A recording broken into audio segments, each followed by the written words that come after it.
إن الحمد لله نحمده ونستعينه ونستغفره ونعوذ بالله من شرور أنفسنا ومن سيئات أعمالنا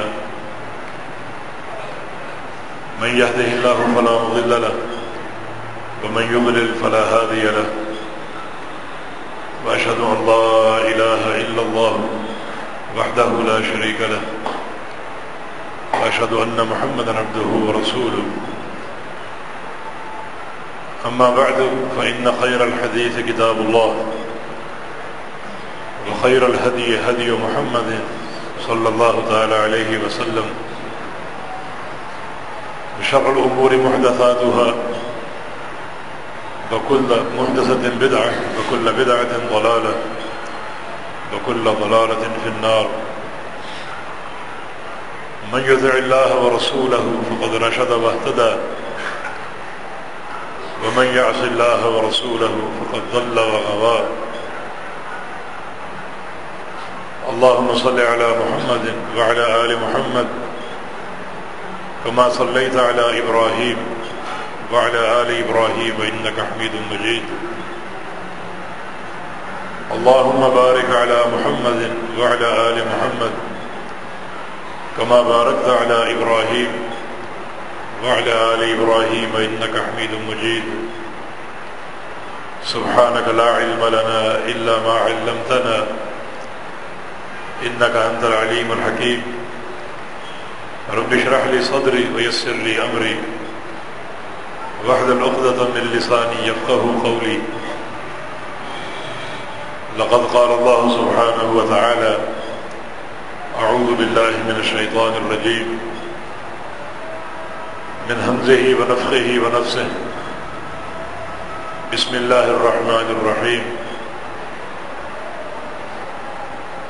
إن الذين آمنوا وعملوا الصالحات سيجعل لهم الرحمن ودا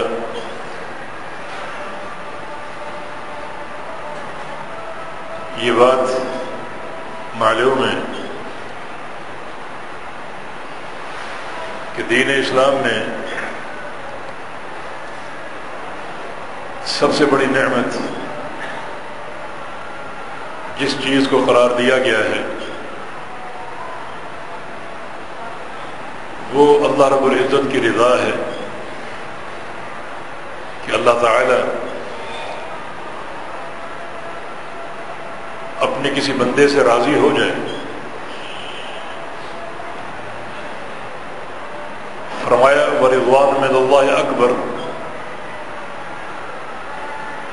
اللہ تعالی کی تھوڑی سی رضا سب سے بڑی نعمت ہے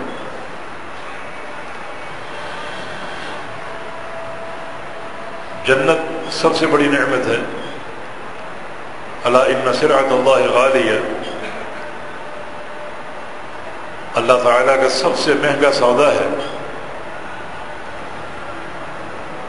مگر اللہ رب العزت اہل جنت کو جنت میں داخل فرمانے کے بعد ندا فرمائے گا پکارے گا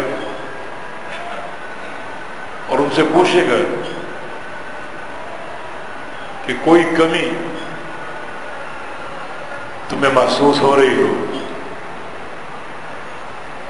یا کوئی حاجت تمہارے دل میں ہو تو مجھ سے طلب کر دو اہل جنت کہیں گے کہ الم تمیز وجوہنا وتدخلنا الجنہ یا اللہ تو نے ہمارے چہرے روشن کر دیے اور ہمیں جنت کا داخلہ عطا فرما دیا اس کے بعد کون سی حاجت باقی رہ سکتی ہے تو اللہ پاک ارشاد فرمائے گا کہ آج ہم تمہیں ایک اور نعمت عطا فرمانے والے ہیں آج اس نعمت کا اعلان ہوگا تو اہل جنت سراپا اشتیاق بن جائیں گے کہ وہ کون سی نعمت ہے جس کا اعلان دخول جنت کے بعد ہونے والا ہے، تو اللہ پاک ارشاد فرمائے گا کہ احل علیکم رضوانی فلا اسخط علیکم ابدا۔ وہ اعلان یہ ہے کہ میں اب تم سے ہمیشہ راضی رہوں گا اور کبھی تم سے ناراض نہیں ہوں گا۔ تو اس کا معنی یہ ہے کہ یہ بڑی عظیم القدر نعمت ہے، اللہ کی رضا، اس کی محبت، کسی بندے کو اس کا پیار حاصل ہو جائے اور اس کی محبت حاصل ہو جائے، اور یہ محبت ہی در حقیقت جنت کے داخلے کا ذریعہ ہے۔ اللہ تعالیٰ کی رضا اور اس کی محبت کے بغیر کوئی شخص جنت میں نہیں جا سکتا۔ شریعت میں اللہ تعالیٰ کی رضا حاصل کرنے کے بہت سے ذرائع ہیں، بہت سے طرق ہیں اور بہت سے راستے ہیں، جیسے حسن عقیدہ یا حسن عمل۔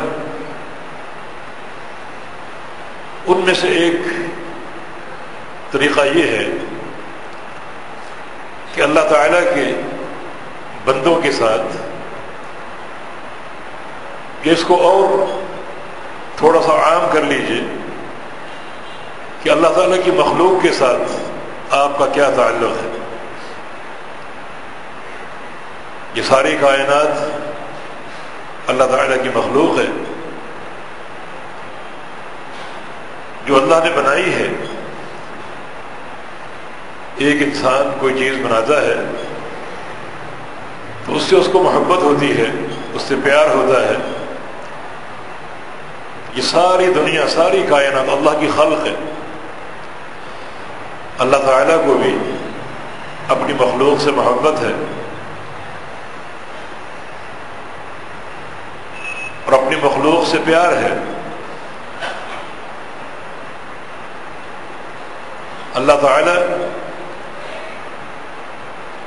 اپنی مخلوق کے ساتھ رحم کا معاملہ فرماتا ہے اور کسی قسم کے تعامل کا حکم دیتا ہے۔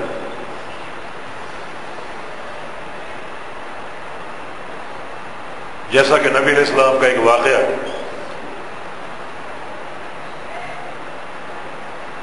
ایک جنگ میں مشرکین قید ہوئے تھے، تو ان قیدیوں میں ایک خاتون تھی جس کا بچہ کھو گیا۔ وہ اسے تلاش کر رہی ہے اور بہت ہی بے چین ہے، بے قرار ہے۔ رسول اکرم صلی اللہ علیہ وسلم اس کی اس بے قراری کو بھانپ گئے اور یہ منظر صحابہ بھی دیکھ رہے تھے۔ تو نبی علیہ السلام نے اس موقع کو غنیمت جانتے ہوئے صحابہ کو ایک پیغام دیا، ان کی تربیت کی اور ان سے پوچھا اترونها طارحة ولدها في النار، اس خاتون کو اس کا بچہ اگر مل گیا تو یہ توقع تم کر سکتے ہو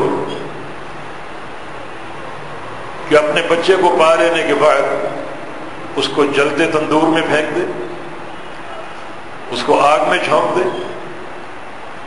صحابہ نے عرض کیا کہ نہیں۔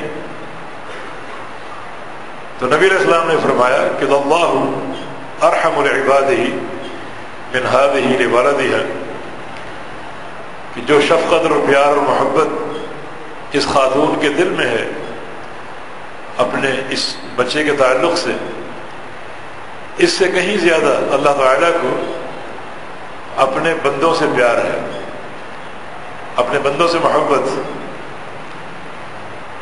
ایک حدیث میں تو اللہ رب العزت کے پیار کو 70 ماؤں کے پیار سے زیادہ قرار دیا گیا ہے۔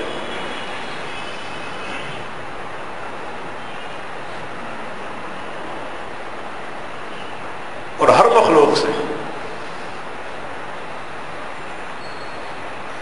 خواہ وہ مسلمان ہوں، کافر ہوں، جانور ہوں،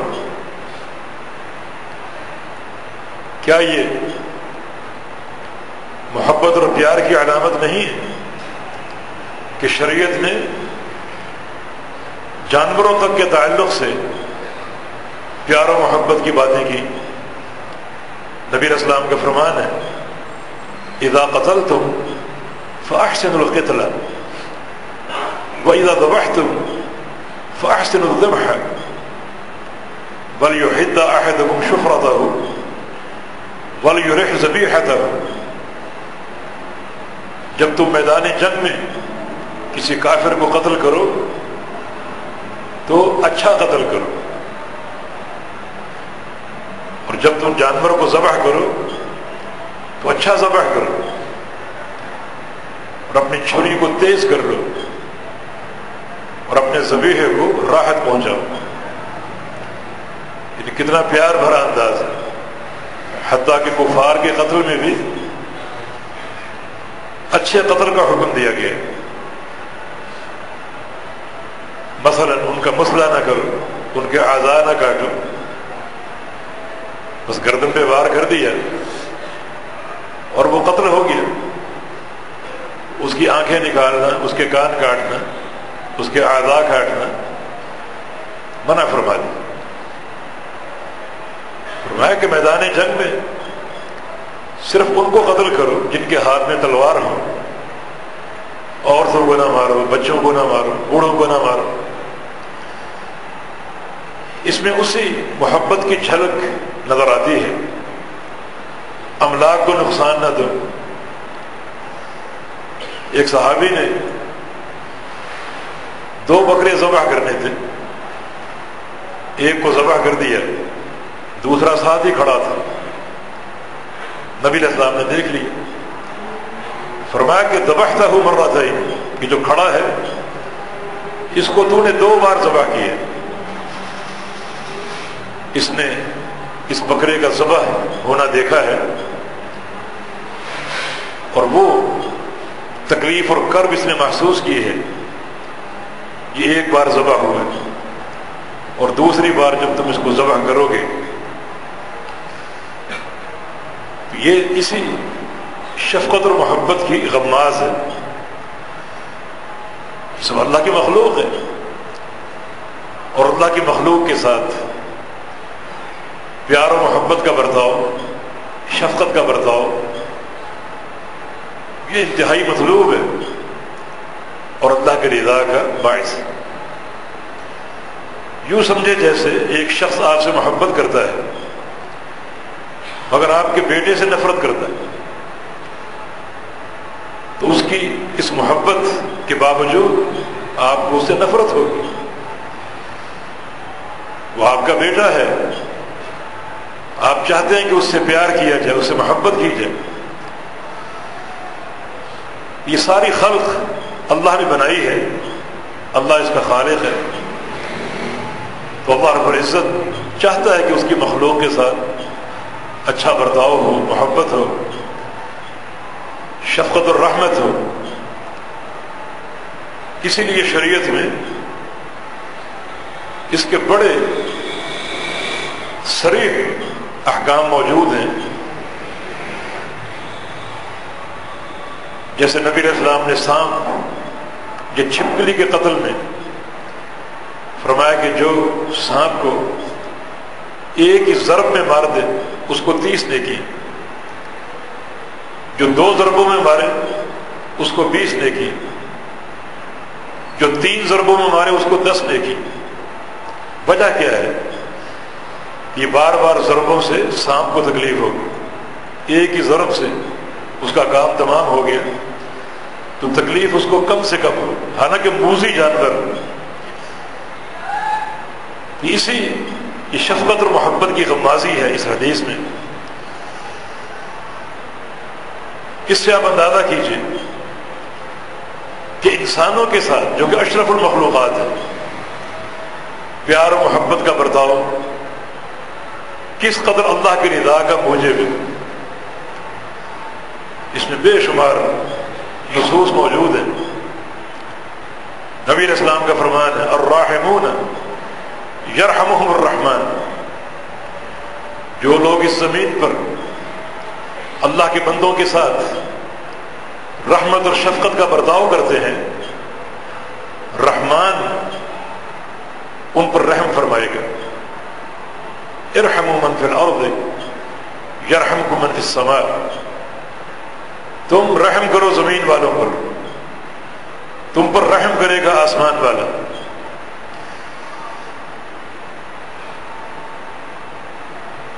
کیونکہ رحم کرنا اللہ کی صفات میں سے ہے، اور جو شخص اللہ کی صفات کو اپنے اندر پیدا کرنے کی کوشش کرے گا، یقیناً اللہ اس سے راضی ہوگا۔ رزق دینا اللہ کی صفت ہے، اور جو شخص اللہ کے بندوں پر خرچ کرے گا، ان کو کھلائے گا پلائے گا، یقیناً اللہ اس سے راضی ہوگا۔ اس تعلق سے بے شمار نصوص موجود ہیں۔ مثلا نبی علیہ السلام کا فرمان کہ صدقۃ السر تطفئ غضب الرب، سری صدقہ جو چھپا کر انسان دے وہ اللہ کے غضب کو ٹھنڈا کر دیتا ہے۔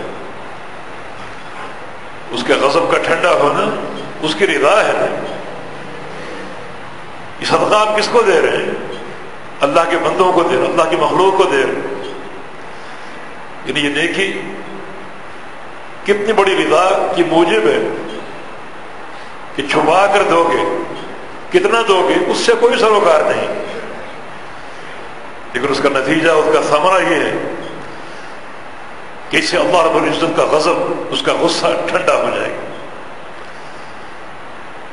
اور فرمایا کہ صلۃ الرحم تزید فی العمر، اور ایک شخص اگر صلہ رحمی کرے گا، اپنے عزیزوں کو، رشتوں کو جوڑ کر رکھے گا، ملا کر رکھے گا، تو اس کا یہ عمل اس کی عمر میں اضافے کا ذریعہ بنے گا۔ اللہ تعالیٰ اس کو طویل العمر بنا دے گا، اس کی عمر لمبی ہوگی۔ اور یہ عمر کا لمبا ہونا اللہ رب العزت کی نگہداشت اور اس کی حفاظت کے تحت ہوگا۔ عمر کا لمبا ہونا کوئی مستحسن چیز نہیں ہے، لیکن عمر کا لمبا ہونا اعمال صالحہ کے ساتھ، اللہ اور اس کے رسول کی اطاعت کے ساتھ، یہ بہت ہی مستحسن چیز ہے۔ حتیٰ کہ پیغمبر علیہ السلام کے دور میں ایک شہید فی سبیل اللہ جو اللہ کی راہ میں جہاد کرتے کرتے شہید ہو گیا، اور اس کے چند مہینوں کے بعد ایک شخص بستر پہ مرا، اور خواب میں دکھایا گیا کہ بستر پر مرنے والے کا درجہ، اس کا مقام شہید فی سبیل اللہ سے کہیں اونچا ہے۔ نبی علیہ السلام سے اس کا سبب دریافت کیا گیا، رسول اللہ صلی اللہ علیہ وسلم نے ارشاد فرمایا کہ اس شخص نے اس کی شہادت کے بعد کتنی بار سبحان اللہ کہا ہوگا، الحمدللہ کہا ہوگا، لا الہ الا اللہ کہا ہوگا، اللہ اکبر کہا ہوگا، کتنی نمازیں پڑھی ہوں گی، کتنے سجدے کیے ہوں گے۔ تو اطاعت کے ساتھ لمبی عمر خالق کائنات کی نعمت۔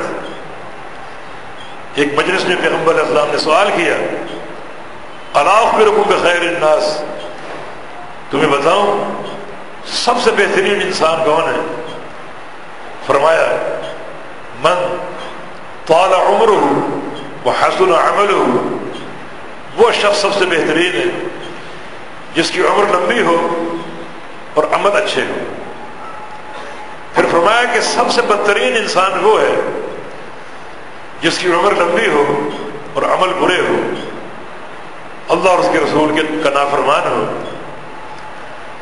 وہ سب سے بدترین انسان۔ تو فرمایا کہ جو شخص رشتوں کو جوڑ کر رکھے گا، ملا کر رکھے گا، تو اس کا یہ عمل اس کے عمر کے اضافے کا سبب بن جائے. اس کا یہ معنی نہیں ہے کہ اس کا یہ عمل خالق کائنات کی تقدیر کو بدل دے گا. اللہ کی تقدیر کے فیصلے حتمی اور قطعی ہو چکے ہیں. اس کا معنی یہ ہے کہ اس کی تقدیر میں یہ بات لکھی ہوئی ہے کہ اس شخص کی عمر 100 سال ہوگی مثال کے طور پہ. حالانکہ اس کا کوئی بھائی، اس کا کوئی دوست کوئی 50 سال میں مر گیا، کوئی 70 سال میں مر گیا، لیکن یہ شخص 100 سال عمر دیا گیا ہے. یہ فیصلہ ہو چکا ہے. وجہ کیا ہے؟ وجہ یہ ہے کہ یہ رشتوں کو جوڑ کر رکھے گا، صلہ رحمی کرے گا اور رشتوں کو توڑنے سے بچائے گا اور محفوظ رکھے گا. دیکھیں یہ عمل، یہ اس کا کرنٹ فائدہ ہے، دنیا کا ظاہری فائدہ اور فوری حاصل ہونے والا. اور اس عمر کی طوالت میں اگر اعمال صالحہ موجود اور ثابت ہیں کہ کس قدر اللہ کے ہاں رفعت درجات کا باعث ہوگا. نبی علیہ السلام کا فرمان ہے کہ احب الناس الی اللہ انفعهم. اللہ کے نزدیک سب سے پیارا انسان وہ ہے جو اللہ کے بندوں کے لیے زیادہ نفع مند ہو، جس کی ذات سے اللہ کے بندوں کو نفع ہوتا ہو، فائدہ ہوتا ہو. اللہ تعالیٰ کو وہ شخص سب سے پیارا ہے. اللہ کے بندے اللہ کی مخلوق ہیں، اللہ کو ان سے پیار ہے اور اللہ چاہتا ہے کہ میری مخلوق سے پیار کیا جائے. تو جو اللہ کے بندوں کے لیے سب سے بڑھ کر نفع بخش ہے وہ اللہ کے نزدیک سب سے بڑھ کر محبوب ہوگا. باقی رہا عمل تو فرمایا کہ وہ احب الاعمال الی اللہ سرور تدخلہ علی مسلم. اور سب سے بڑی نیکی جو اللہ کو پسند ہے وہ یہ ہے کہ اپنے کسی مسلمان بھائی پر سرور داخل کر دو، خوشی داخل کر دو. وہ پریشان ہے، بھوکا ہے اور اچانک آپ اسے خوشی مہیا کر دیں تو فرمایا کہ یہ عمل اللہ تعالیٰ کو سب سے بڑھ کر محبوب ہے. بعض احادیث سے یہ بات معلوم ہوتی ہے کہ جو شخص اچانک سرور داخل کر کے اپنے بھائی کو خوش کر دے گا، قیامت کے دن اگر یہ پریشان ہوگا تو اللہ تعالیٰ بھی اچانک سرور داخل کر کے اس کو خوش کر دے گا. تو دیکھیں اس دنیا کے چھوٹے سے تعامل کے نتیجے میں ہمیں کیا کچھ حاصل ہو سکتا ہے. فرمایا کہ اللہ کے نزدیک سب سے پیارا عمل یہ ہے کہ اپنے کسی بھائی پر سرور داخل کر دو. تکشف عنہ کربۃ، اس کی کسی تکلیف کو زائل کر دو. او تقضی عنہ دینا، یا اس کا قرض ادا کر دو.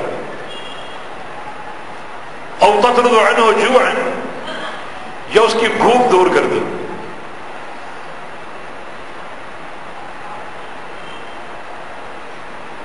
یہ ایسے اعمال ہیں کہ اللہ رب العزت کے نزدیک سب سے پسندیدہ عمل.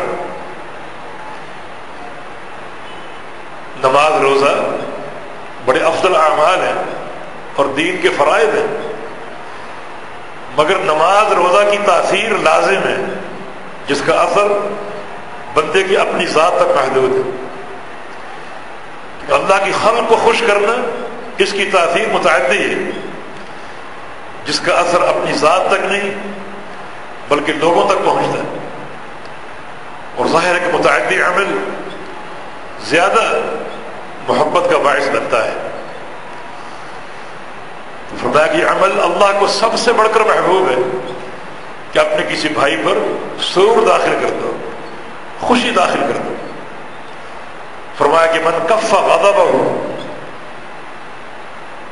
سطر اللہ علیہ یوم القیامہ، جو اپنے کسی غصے کو روک لے، غصہ اس کو آ رہا ہے اور غصہ اس کے اندر موجود ہے کسی شخص میں، مگر وہ روک لے غصے کو، اللہ تعالیٰ قیامت کے دن اس کے گناہوں پر پردہ ڈال دے گا اور اپنی خلق کے سامنے اس کو رسوا نہیں کرے گا کہ اس نے اپنے کسی بھائی پر، اس کو غصے کا حق تھا مگر اس نے روک لیا، اپنے بھائی کو رسوائی سے بچانے کے لیے اللہ تعالیٰ قیامت کے روز اس کے جملہ عیبوں پر پردہ ڈال دے گا اور اس کو رسوا نہیں ہونے دے گا۔ اور فرمایا کہ من کاذب غیظا، جو غصے کو پی ہی جائے، یعنی پہلی شکل غصہ برقرار ہے مگر اس نے روکا ہوا ہے، دوسری شکل غصہ پی ہی گیا ہے، غصے کو جڑ سے اس نے ختم ہی کر دیا، ملا اللہ قلبہ رضا یوم القیامہ، اللہ تعالیٰ قیامت کے دن اس کے دل کو اپنی رضا سے بھر دے گا۔ دیکھیں ایک عجیب انداز ہے، ایک معاملہ یہ ہے کہ اللہ اس سے راضی ہو جائے، لیکن یہ مقام دوسرا ہے کہ اللہ اس کے دل کو رضا سے بھر دے گا، جس کا معنی ہے کہ اللہ تعالیٰ اس کو اس قدر دے گا، اس قدر دے گا کہ یہ ہر طرح سے راضی ہو جائے گا۔ یہ دونوں مقام، رضی اللہ عنہ ورضوا عنہ، اللہ ان سے راضی اور وہ اللہ سے راضی۔ اللہ ان سے راضی کیسے؟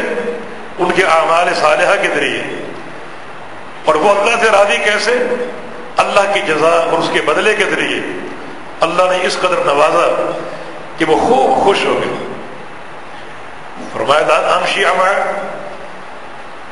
اخی المسلم فی حاجتہ احب الی من ان اعتکف شہرا، میں اپنے کسی بھائی کی کسی ضرورت اور حاجت کے لیے چلوں، اس کا کام کرنے کے لیے، اگر میرے چلنے سے اس کا کام ہو سکتا ہو اور میں چل کے جاؤں، فرمایا کہ احب الی من ان اعتکف شہرا، تو یہ بات مجھے زیادہ محبوب ہے اس چیز سے کہ میں 1 مہینہ مسجد میں اعتکاف کروں، یعنی 1 مہینے کے مسجد کے اعتکاف سے مجھے یہ عمل زیادہ محبوب ہوگا کہ اپنے کسی بھائی کے لیے، اس کی حاجت کے لیے کہیں چل کر جاؤں،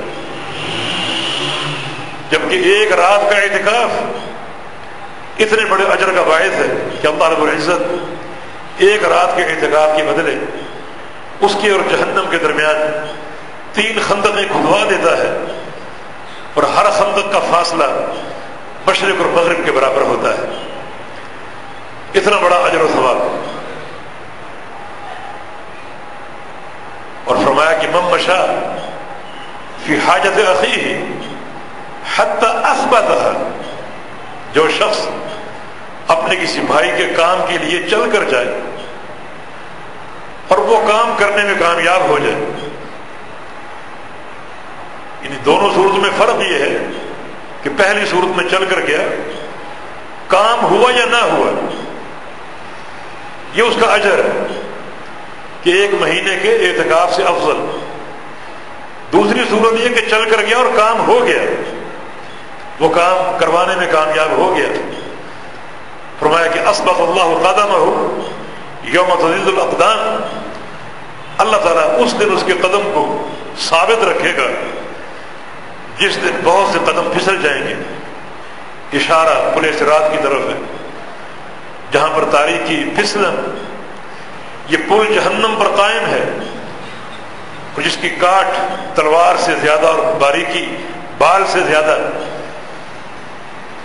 پھسلن ہوگی، اور دونوں طرف پیچدار جھاڑیاں ہوں گی، نوکدار کنڈے ہوں گے جن میں کشش ہوگی، قدموں کو استقرار نہیں ملے گا، بہت سے قدم پھسل جائیں گے اور وہ لوگ جہنم کا لقمہ بن جائیں گے، مگر خالق اور مالک ان کے قدموں کو ثابت رکھے گا اس مرحلے پر، جو کہ بڑا ہی کٹھن مرحلہ ہے، اس قدر کٹھن مرحلہ ہے کہ شفاعت کرنے والوں کی شفاعت پل صراط کے پاس بھی ہوگی۔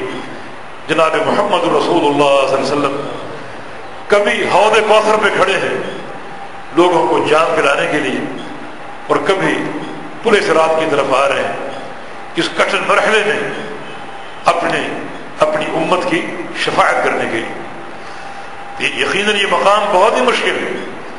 تو فرمایا کہ جو شخص اپنے کسی بھائی کی حاجت پوری کرنے میں کامیاب ہو گیا، اللہ تعالیٰ اس دن اس کے قدموں کو استقرار عطا فرمائے گا، مضبوطی دے گا اور رسوخ اور ثبوت دے گا۔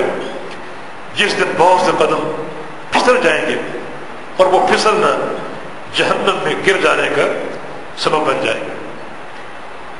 نبی علیہ السلام کی ایک اور حدیث ہے کہ صنائع المعروف تقی مصارع السوء، کہ بندوں کے ساتھ نیکی کرنا، حسن سلوک کرنا، ان کی ضرورتوں کو پورا کرنا، ان کی تکلیفوں کو زائل کرنا، یہ بری موت سے انسان کو بچاتا ہے۔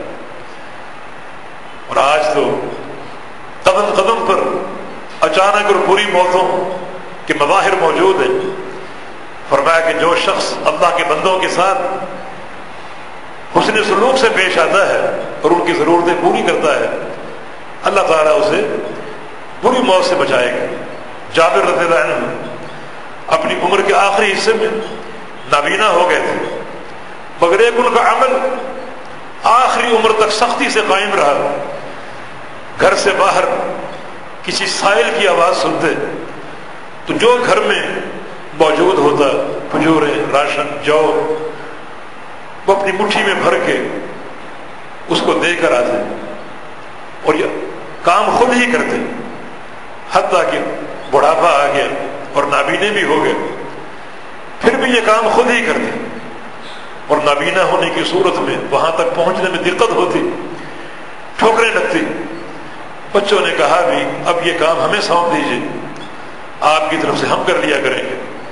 فرمایا کہ نہیں، یہ کام میں ہی کروں گا، بلکہ اپنے کمرے سے لے کر باہر کے دروازے تک رسی باندھ لی، اس رسی کو پکڑ کر جایا کرتے تھے تاکہ ٹھوکریں نہ لگیں، مگر یہ کام میں خود ہی کروں گا۔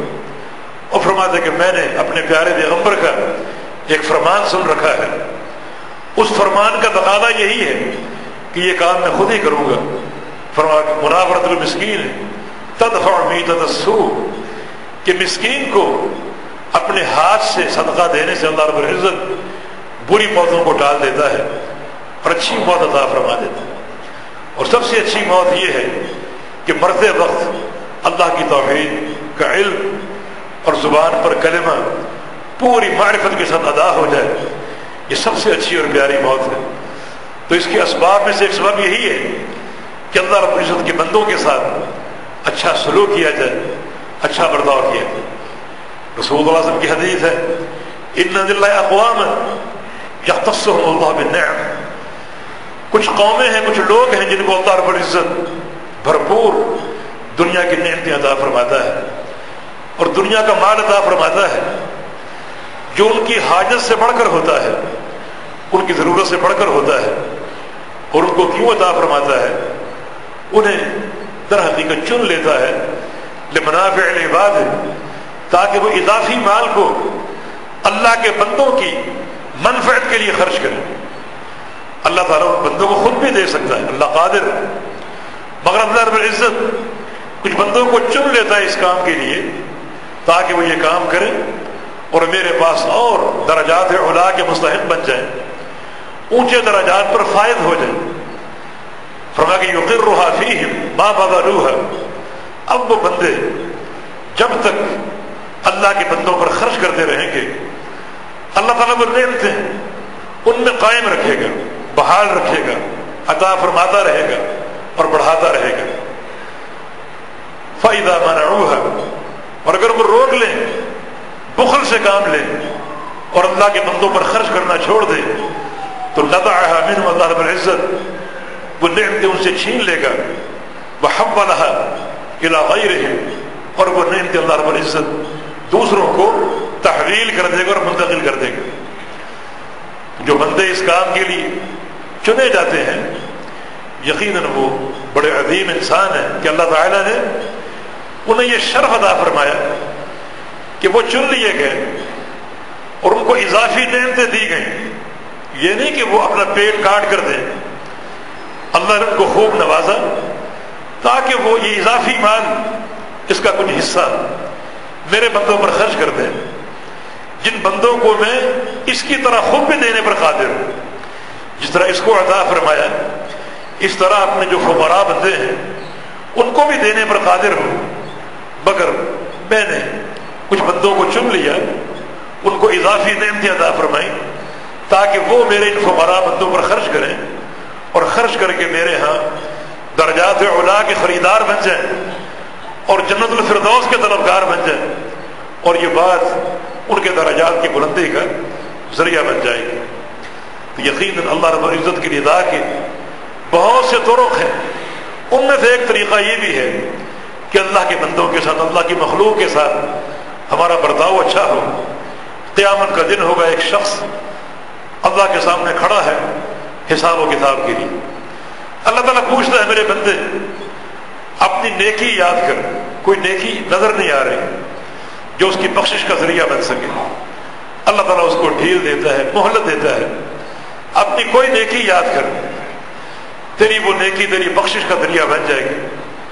مگر کوئی نیکی اس کے سامنے نہیں آتی، اچانک وہ خوش ہو کر کہے گا کہ یا اللہ ایک عمل یاد آ رہا ہے، اور وہ یہ کہ دنیا میں کاروبار کرتا تھا اور پیسہ تھا میرے پاس، اور وہ بندے جن کے ساتھ میرا کاروباری تعلق تھا، اگر ان میں سے کوئی وقت مقرر پر پیمنٹ نہ کر سکا تو میں ان کو ڈھیل دے دیا کرتا تھا کہ چلو 2 مہینے بعد دے دینا، 4 ماہ کے بعد دے دینا۔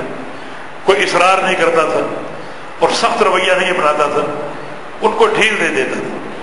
اور اگر کوئی شخص میرے علم کے مطابق مفلس ہو گیا، ادا کرنے کے قابل ہی نہ رہا، تو میں خاموشی سے اس کا قرضہ معاف کر دیا کرتا تھا۔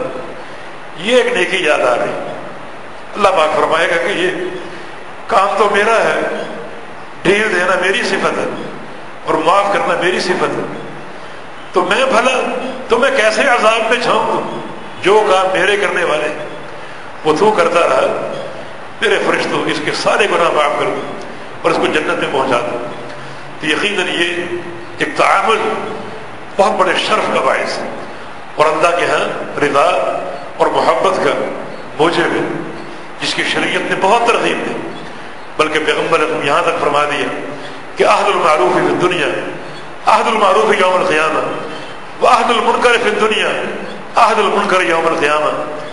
جو لوگ دنیا میں اہل معروف ہیں، کچھ لوگ مشہور ہو جاتے ہیں، یعنی کوئی مصیبت آ جائے وہ یاد آتے ہیں کہ ان کے پاس جایا جائے، اس مصیبت کا تذکرہ ان سے کیا جائے۔ ایسے لوگ اس پر خوش ہوں، پریشان نہ ہوں کہ ہم ہی رہ گئے ہر موقع پر پکارے جانے کے لیے۔ فرمایا کہ نہیں، عہد المعروف فی الدنیا، جو معروف ہے دنیا میں اس مقصد کے لیے کہ جو کوئی افراد آتی ہے، کوئی مشکل آتی ہے، لوگ ان کا رخ کرتے ہیں، ان سے رابطہ کرتے ہیں، ان کو خوش ہونا چاہیے کہ عہد المعروف یوم القیامہ، قیامت کے دن وہ اہل معروف ہوں گے، بڑی نیکیوں سے لدے پھدے ہوں گے۔ اللہ تعالیٰ ان کو کمی نہیں کرے گا ان کی نیکیوں میں، بلکہ وہ اس دن معروف ہوں گے اہل معروف ہونے میں، مشہور ہوں گے اہل معروف ہونے میں۔ دنیا میں وہ معروف تھے نیکی کے کاموں میں، قیامت کے دن وہ معروف ہوں گے اعمال صالحہ اور نیکیوں کی کثرت میں۔ دور سے دکھائی دے گا ان کے اعمال صالحہ اور ان کی نیکیاں ڈھیروں کی شکل میں۔ اور فرمایا کہ عہد المنکر یوم فی الدنیا عہد المنکر یوم القیامہ، اور جو دنیا میں اہل منکر ہیں اور وہ ایسے موقعوں پر لوگوں سے نیک سلوک نہیں کرتے، بخیل ہیں اور بخل کرتے ہیں، اپنے مال کو روکتے ہیں، قیامت کے دن وہ قلاش ہوں گے اور اللہ رب العزت ان کی نیکیوں کو کم کر دے گا، اور وہ نیکیوں کے تعلق سے انتہائی فقیر ہوں گے اور انتہائی قابل رحم ہوں گے۔ رسول اللہ صلی اللہ علیہ وسلم نے فرمایا الدال علی الخیر کفاعلہ، جو کسی خیر کے کام کی رہنمائی ہی کر دے، راستہ ہی دکھا دے، کسی سے بات کر کے کسی بندے کے لیے خیر حاصل کر لے، تو اللہ اس راستہ دکھانے والے کو بھی وہ اجر عطا فرمائے گا جو خرچ کرنے والے کو دے گا۔ یعنی یہاں جو بھی کوئی عمل کر رہا ہے، کوشش کر رہا ہے، جدوجہد کر رہا ہے، وہ قلت اور فقر کا شکار نہیں ہوگا، بلکہ قیامت کے روز اللہ تعالیٰ اس کو بھی وہی صلہ عطا فرمائے گا جو خرچ کرنے والے کو دے گا اور جو اللہ کی راہ میں عطا کرنے والوں کو دے گا۔ تو خالق اور مالک کی رضا کی بہت سے راستے اور طرق ہیں، اور یہ بھی ایک اہم طریق ہے۔ اس لیے پیغمبر علیہ السلام کا ارشاد ہے کہ قیامت کے دن سب سے وزنی نیکی اللہ کے میزان میں اخلاق حسنہ ہوگی، اور یہ اخلاق حسنہ کی صورتیں ہیں مال خرچ کرنا، کسی بھوکے کو کھلا دینا، حتیٰ کہ پیغمبر علیہ السلام کا فرمان ہے اور تطعمہ خبزا کہ اللہ کے نزدیک سب سے افضل عمل کون سا ہے؟ اپنے کسی بھائی کو خوش کر دو، ایک روٹی کھلا کے خوش کر دو۔ اللہ کے نزدیک یہ عمل سب سے پیارا عمل ہے اور سب سے محبوب عمل۔ تو جو اس سے زیادہ آگے بڑھتے ہیں وہ کس قدر خالق اور مالک کی محبت اور اس کی رضا کے مستحق ہوں گے۔ اسی لیے پیغمبر علیہ السلام کا فرمان ہے انا وکافر الیتیم فی الجنۃ ھکذا، اپنی دو انگلیوں سے اشارہ کیا ملا کر کہ میں اور یتیم بچے کی کفالت کرنے والا جنت میں اس طرح ساتھ ہوں گے۔ ایک حدیث میں ارشاد فرمایا کہ جو کسی یتیم بچے کے سر پہ شفقت کا ہاتھ ہی پھیر دے اللہ تعالیٰ اس کے اتنے گناہ معاف کر دے گا جتنے اس کے سر کے بال ہیں۔ اور اگر کوئی شخص کسی یتیم بچے کی کفالت کرتا ہے اور پرورش کرتا ہے اس کے لیے خالق کائنات کے ہاں کیا صلہ ہوگا اور کیا اجر ہوگا۔ یہ سارے وہ تعلقات ہیں جو اللہ کے بندوں کے ساتھ ہم انجام دیتے ہیں، اور یہ تعلقات معمولی نہیں ہیں بلکہ بہت زیادہ اللہ رب العزت کی رضا اور اس کی پیار و محبت کے مستوجب اور مستحق ہیں۔ میرے دوستوں اور بھائیوں، جو ایک استاد صوبہ سندھ میں آئی ہوئی ہے، یہ آزمائش کوئی چھوٹی نہیں ہے، بہت بڑی ہے۔ اللہ تعالیٰ نے ایک قوم کو آزمایا ہے، ان پر تکلیف مسلط کر کے، ان کو بے گھر کر کے، اور ایک قوم کو آزمایا ہے تکلیف سے بچا کر کہ یہ کس حد تک میرے بندوں کی مدد کرتے ہیں۔ اس وقت یقیناً ان کی حالت قابل ترس اور قابل رحم۔ کل بھی ہم بعض علاقوں میں تھے اور سیلابی پانی کی شکل ایسی ہی تھی جیسے آپ کلفٹن کے کنارے پر کھڑے ہو اور موجوں کی طرح پانی وہاں بہہ رہا تھا، اور بستیوں کی بستیاں اجڑ چکی ہیں، تباہ ہو چکی۔ بہت سے اللہ کے گھر دیکھے، مساجد جو ڈوبی ہوئی تھی پانی، اللہ کے بہت سے گھر پانی میں ڈوبے ہوئے تھے۔ اللہ اکبر، وہ کب کھلیں گے اور کب وہاں اذانیں گونجیں گی۔ یقیناً یہ ابتلا کو چھوٹی نہیں ہے، اور یہ نہیں کہ ایک دو بار ہم خرچ کر کے سمجھیں کہ ہم نے حق ادا کر دیا، نہیں، ایک مستقل یہ راستہ موجود ہے اللہ کی رضا کو حاصل کرنے کا۔ آج بھی ساتھی باہر کھڑے ہوں گے اسی تعلق سے سیلاب زدگان کے لیے بہت ان کی ضرورتیں ہیں، مچھروں کی بہتات، بوزی جانور، سانپ بچھو باہر نکلے ہوئے ہیں، اور وہ بھی لوگوں کی ایذا کا سبب بنے ہوئے ہیں، اور قابل رحم لوگوں کی حالت ہے۔ مستقل آپ اس میں سوچیں اور غور کریں، اللہ پاک توفیق عطا فرما دے۔ اگر بعد میں آپ نے یہ خدمت کرنی ہو، بھائی عبد الرحمن صاحب یہاں موجود ہیں، ان کے ساتھ رابطہ ہو سکتا ہے، تو خواتین و حضرات اس میں ضرور توجہ کریں، دلچسپی لیں، تاکہ ایک آزمائش کی گھڑی میں ہم اپنے بھائیوں کے شانہ بشانہ ہوں، اور یہ یقیناً اللہ کی رضا اور اس کی محبت کا موجب ہوگا۔ ایک روٹی کھلا کر کسی کے گھر میں سرور داخل کر دینا اتنے بڑے اجر کا باعث ہے، تو آپ کسی کی مستقل کفالت شروع کر دیں 2000 ماہ کے لیے، تو کس قدر یہ اجر کا باعث ہوگی۔ وہاں خیمے چاہیے، مچھردانیاں چاہیے، راشن چاہیے، اور پھر جو ٹوٹے گھر ایک وقت آئے گا ان کو بنانا ہوگا۔ بڑا ایک لمبا اور کڑا امتحان ہے، اللہ پاک اس میں ہم سب کو سرور فرمائے۔ اقول قولی ھذا واستغفر اللہ لی ولکم وآخر دعوانا ان الحمد للہ رب العالمین۔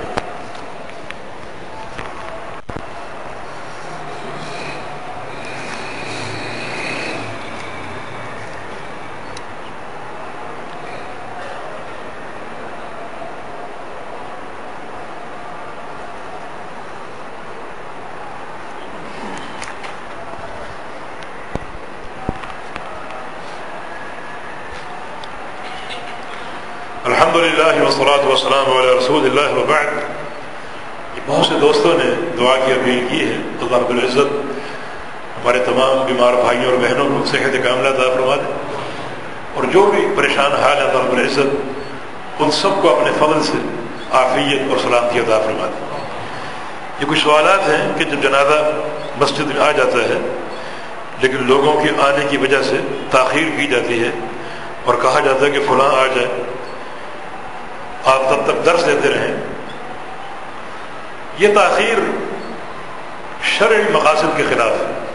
میت کو دفن کرنے میں جلدی کرنی چاہیے اور یوں جنازے کو روک دینا مناسب نہیں۔ ایک جنازے کو میں جانتا ہوں جہاں جو رکھا ہوا تھا جمعے کا دن تھا اور مسجد بھری ہوئی تھی، لیکن کسی صدر صاحب کا انتظار تھا کہ وہ آ جائیں تو پھر جنازہ پڑھا جائے۔ ان کے آنے تک 2/3 مسجد خالی ہو گئی تھی، تو ایک صاحب کے انتظار میں پوری مسجد خالی کر دی۔ حالانکہ جنازے میں مطلوب کیا ہے کہ زیادہ سے زیادہ لوگ دعا کریں۔ نبی علیہ السلام کے فرمان ہے کہ جس شخص کے جنازے میں 40 لوگ موحد شریک ہوں اور وہ دعا کریں، شفاعت کریں، تو اللہ رب العزت ان کی شفاعت قبول کر لیتا ہے۔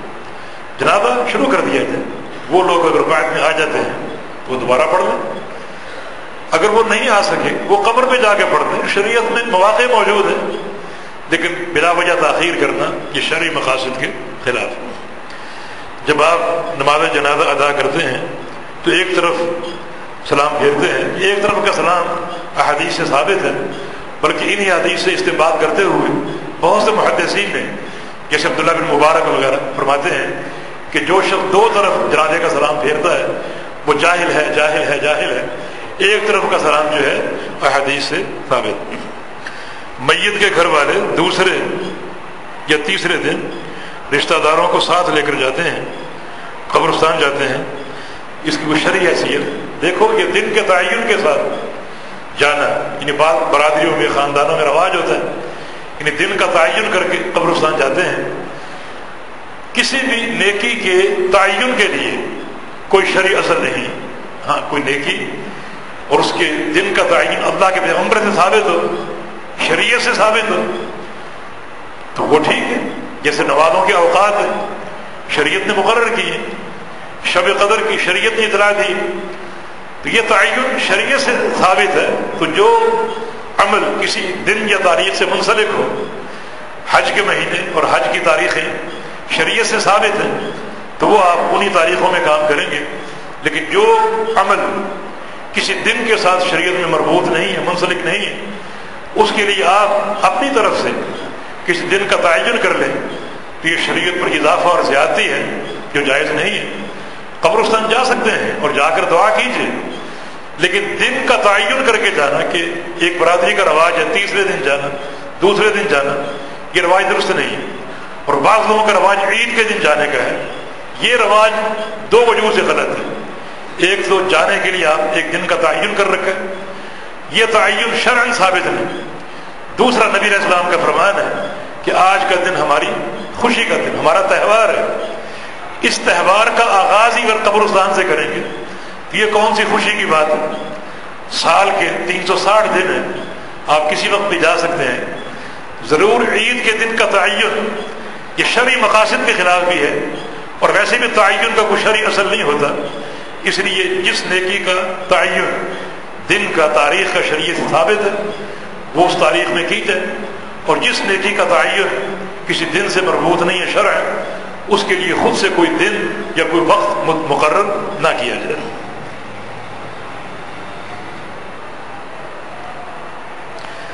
مسجد میں نماز جنازہ کے بعد یہ منہ دکھانے کا عمل، لیکن میت کے منہ دکھانے کا عمل شرعاً درست ہے۔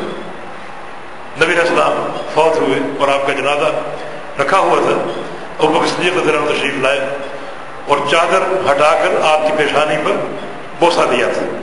مانا یہ عمل شرعاً درست ہے، لیکن بہت زیادہ اس میں مبالغہ آمیزی نہ ہو، یعنی ہمیشہ ایسا کیا جائے جنازے کے بعد میت کو رکھا جائے تاکہ سارے لوگ آ کے اس کو دیکھ لیں، تو اس یہ مبالغہ شرعاً درست نہیں ہے۔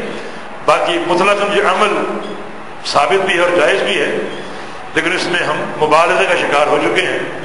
ہر جنازے کے بعد منہ دکھانا اور پوری جماعت کو دکھانا، اس کے قرون اولیٰ میں سلف صالحین میں کوئی مظاہر نہیں ملتے، لہذا نفس عمل تو درست ہے، لیکن ایک عمل میں اضافہ اور مبالغہ یہ درست نہیں ہے، اس میں احتیاط ہونی چاہیے۔ واللہ اعلم۔ ان الحمد للہ نحمده ونستعینه ونستغفره ونعوذ باللہ من شرور انفسنا ومن سیئات اعمالنا من يهده الله فلا مضل له ومن يضلل فلا هادي له واشهد ان لا اله الا الله وحده لا شريك له واشهد ان محمدا عبده ورسوله اما بعد فان خير الحديث كتاب الله وخير الهدي هدي محمد صلى الله تعالى عليه وسلم وشر الامور محدثاتها وكل محدثة بدعة وكل بدعة ضلالة وكل ضلالة في النار من يطع الله ورسوله فقد رشد واهتدى ومن يعص الله ورسوله فقد ضل وغوى اللهم صل على محمد وعلى آل محمد كما صليت على إبراهيم وعلى آل إبراهيم إنك حميد مجيد اللهم بارك على محمد وعلى آل محمد كما باركت على إبراهيم وعلى آل إبراهيم إنك حميد مجيد۔ یہ سیلاب کا جو اعلان ہوا صوبہ سندھ سے ہمارے محترم بھائی ڈاکٹر عبدالرشید صاحب تشریف لائے ہوئے ہیں، جنہوں نے یہ سارا جو سیلاب کا دورانیہ تھا یہ سارے دن تقریباً گھر سے باہر گزارا اور فنڈز لے کر ہر علاقے میں گئے، ساتھیوں کے پاس گئے۔ اپنا ان کا گھر بھی تباہ ہو چکا ہے، اور ان کا بیان ہے کہ سانگڑ میں جب ہم شفٹ ہو رہے تھے تو گھوڑوں پر یعنی سامان منتقل کرنا پڑا، اور اتنا پانی تھا کہ صرف گھوڑے کا منہ نظر آ رہا تھا، باقی ان کا ڈھانچہ نظر نہیں آ رہا تھا۔ یعنی اس قدر اذیت سے لوگ گزرے ہیں۔ تو بنفس نفید یہاں موجود ہیں، انشاءاللہ جمعے کے بعد باہر کھڑے ہوں گے ساتھیوں کے ساتھ، آپ اس میں تعاون کیجیے۔ اللہ پاک جزائے خیر عطا فرمائے، اللہ پاک قبول فرما لے، اللہ پاک ہمارے دلوں کو اس درد سے بھر دے جو درد اللہ کی رضا کا موجب ہوتے ہیں۔ یہ درد اللہ کی مخلوق کے ساتھ ہے اور اللہ کے بندوں کے ساتھ ہے، اور ایک طویل آزمائش اللہ رب العزت ہم سب کو اس میں سرخرو فرما دے۔ اللہ ان بھائیوں کو، ان خاندانوں کو جلد از جلد اپنے گھروں کو لوٹا دے اور عافیت عطا فرما دے، جو کھلے آسمان تلے پڑے ہوئے ہیں اور جن کو جو دیکھ رہے ہیں اپنے بھائیوں کی طرف اللہ کی رحمت اور اس کی رضا کے بعد، اللہ پاک توفیق عطا فرما دے۔ ربنا لا تؤاخذنا إن نسينا أو أخطأنا ربنا ولا تحمل علينا إصرا كما حملته على الذين من قبلنا ربنا ولا تحملنا ما لا طاقة لنا به واعف عنا واغفر لنا وارحمنا أنت مولانا فانصرنا على القوم الكافرين رب اغفر وارحم وأنت خير الراحمين اللهم انصر الإسلام والمسلمين اللهم انصر من نصر دين محمد صلى الله تعالى عليه وسلم واجعلنا منهم واخذل من أعرض عن دين محمد صلى الله تعالى عليه وسلم ولا تجعلنا منهم ربنا تقبل منا إنك أنت السميع العليم وتب علينا إنك أنت التواب الرحيم برحمتك يا أرحم الراحمين وصلى الله على النبي